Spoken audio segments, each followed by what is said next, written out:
ببینید کی برگشته. درست میبینید من برگشتم تا دوباره مثل روزای قدیم، آره دیگه روزای قدیم، برای شما فعالیت کنم.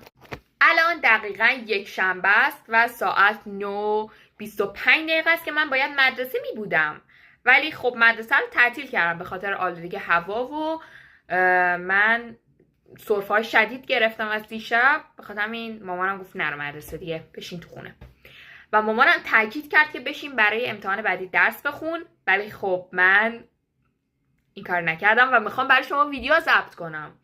یه حمایتی بکنید دیگه، یه لایکی بکنید، یه کامنتی بذارید که من انرژی بگیرم تا بتونم، یعنی ایده‌های قشنگی بیاد تو ذهنم تا بتونم برای شما اجرا کنم. بوس به کلتون. در این 3 ماه اخیر کلی اتفاق افتاده که من تو این ویدیو نمیتونم همشو بهتون بگم. اونایی که پیج تیک تاک من رو دارن از اینا خبر دارن، از این قضايا و اتفاقاتی که افتاده.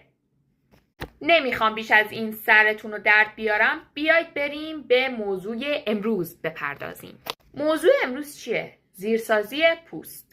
اینو اضافه کنم، من اولین نفری نیستم که میخوام این مشکل رو برطرف کنم و آدمای دیگه هم بودن که این مشکل رو برطرف کردن، ولی این به روش خودمه، یعنی جوری که من انجام میدم و صورتم کیکی و نمیماسه.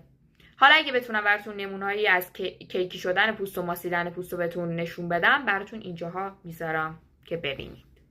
مرحله اول روتین پوستی تو انجام بده.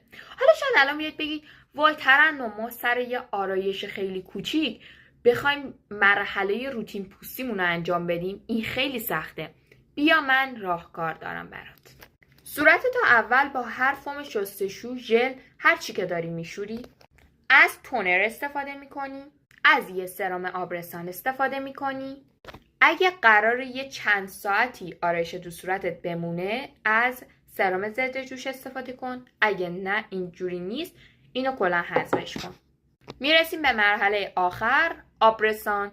هر نوع آبرسانی که داری، فقط آبرسان، نه کرم مرطوب کننده. دقت کنید، آبرسان با کرم مرطوب کننده فرق داره. و یک ضد آفتاب. راستی یه نکته‌ای رو بهتون بگم در مورد ضد آفتاب، که در ضد آفتابتون رو بذارید یخچال تا خنک بشه و بافت آبکی طور نداشته باشه و یه کوچولو سفت باشه و خنک باشه. بعدش برید یه پرایمر بزنید و آرایشتون رو شروع بکنید. مرسی که تا آخر ویدیو همراه هم بودی. امیدوارم خوشتون اومده باشه. اگر ایده‌ای برای ویدیوی بعدی دارید حتما بهم بگید. نظرتون هم درباره این ویدیو به من بگید. بای بای.